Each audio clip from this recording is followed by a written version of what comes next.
નમસ્કાર ખેડૂત મિત્રો હું છું આપનો મિત્ર કૃપાલ પટેલ।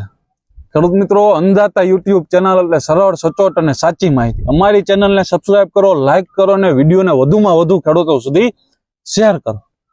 ખેડૂત મિત્રો, આજે આપણે વાત કરવી છે કપાસના પાકમાં આવતા રોગો। આમ તો મુખ્યત્વે કપાસમાં 24 થી 25 જેટલા રોગો આવે છે, પણ ખેડૂતોને મૂંઝવતા રોગો કે વધુ પડતા કપાસમાં જોવા મળતા રોગો છે એવા 4 થી 5 રોગ કે જેમાં ખૂણિયા ટપકાનો રોગ છે, સુકારો છે, મૂળનો સડો છે, પાનના ટપકાનો રોગ છે અને ભૂરી ક્ષારી। ખેડૂત મિત્રો, આ જે રોગ છે એ ખેડૂતોને વધારેમાં વધારે મૂંઝવે છે। એમાં પહેલા રોગની વાત કરીએ, ખૂણિયા ટપકાનો રોગ। ખેડૂત મિત્રો, આ રોગ પાણી પોચાને ખૂણા આકારના ટપકા પડે છે અને આ રોગ વધવાથી છોડની ડાળીઓ, કપાસની ડાળીઓ કાળી પડી જાય છે અને જીંડવા પણ કાળા પડીને ખરી જાય છે। ખેડૂત મિત્રો, એના નિયંત્રણ માટે સારી એવી ફૂગનાશક દવા કે જે મેન્કોજેબ છે, કાર્બેડિઝમ છે અને સ્ટેપ્રોસાયક્લિન એવી દવાનો છંટકાવ કરીને એને નિયંત્રણમાં લાવી શકાય છે। ત્યાર પછી ખેડૂત મિત્રો આગળ વાત કરીએ, બીજો છે સુકારો। આ ખેડૂત મિત્રો, સુકારો એ ફૂગથી થતો રોગ છે અને જમીનની અંદર પોષક તત્વોની ઉણપને કારણે પણ આ રોગ થાય છે। ખેડૂત મિત્રો, આ રોગ આવે એટલે લીલો છમ છોડ સુકાઈ જાય છે અને પીળો પડીને ખરી જાય છે। ખેડૂત મિત્રો, આ રોગ આવ્યા પછી કોઈ પણ કંપનીનું ફૂગનાશક દવા હોય, છંટકાવ કરવાની જગ્યાએ મૂળની ફરતે ડેલ્ચિંગ કરવાથી આ રોગને નિયંત્રણમાં લાવી શકાય છે। ખેડૂત મિત્રો, ત્યાર પછી આગળ વાત કરીએ તો કે મૂળનો સડો। ખેડૂત મિત્રો, આ મૂળનો સડો જે છે એ પણ એક જમીનજન્ય ફૂગને કારણે આવે છે।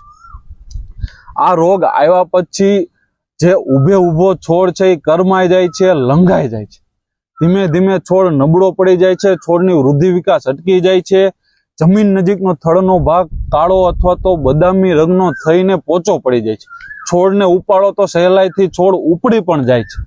ખેડૂત મિત્રો, આવા છોડ જો ખેતરમાં દેખાય તો એના નિયંત્રણ માટે જૈવિક ઉપાય ખૂબ જ ઉપયોગી છે કે જે ફૂગનાશક બેક્ટેરિયા છે, ટ્રાઇકોડર્મા અથવા તો સ્ટાર પ્રોટેક્ટ જેવા બેક્ટેરિયા છે, એને પીએચ સાથે અથવા તો ભેજવાળું વાતાવરણ હોય તો છાણિયા ખાતર સાથે ભેળવીને ઉડાડી દેવા જોઈએ, જેનો સચોટ ઇલાજ છે।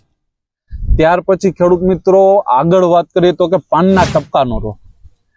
આ રોગ જ્યારે આવે છે ત્યારે પાન ઉપર ગોળ આકાર અથવા તો અનિયમિત આકારના પાનમાં ટપકા પડે છે અને આ રોગ જો વધુ પડતો ફેલાય તો પાન પીળું પડીને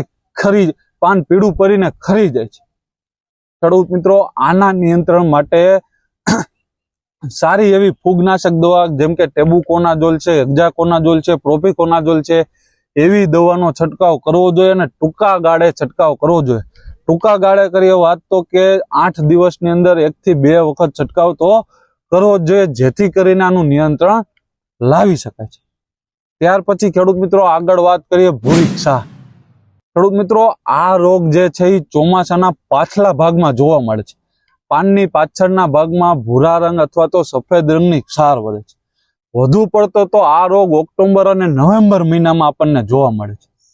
ખેડૂત મિત્રો, એના નિયંત્રણ આ રોગ શા માટે આવે તો કે કપાસના પાકમાં વધારે ગીચતા હોવાથી આ રોગ ફેલાય છે, હવાની અવર જવર ઓછી રહે જેના કારણે આ રોગ થાય છે। ખેડૂત મિત્રો, એના નિયંત્રણ માટે ફૂગનાશક દવા કે જે સારી એવી કંપનીનું હેક્ઝાકોનાઝોલ, ટેબુકોનાઝોલ, કોઈ પણ કાર્બેડિઝમ, મેન્કોજેબ, કોઈ પણ તમે ફૂગનાશક દવાનો છંટકાવ કરી શકો છો, જેથી એને નિયંત્રણમાં લાવી શકાય છે। ખેડૂત મિત્રો, આ રોગ આવ્યા, આ જે આપણે ખૂણિયા ટપકાના રોગની વાત કરી, સુકારાની વાત કરી, પાનના ટપકાની વાત કરી, મૂળના સડાની વાત કરી અથવા તો ભૂરી ક્ષારની વાત કરી। ખેડૂત મિત્રો, આ રોગ આવી ગયા પછી એને કંટ્રોલમાં લેવા ખૂબ જ અઘરા છે। તમને ક્યાંક જોવા મળતા હોય તો તરત જ એની સારવાર કરવી, જેથી કરીને આપણો ચોમાસું પાક ફેલ ન જાય, ઓછા ખર્ચે અને વધુ ઉત્પાદન આપણે મેળવી શકીએ।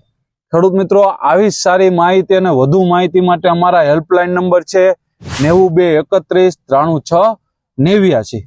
આભાર।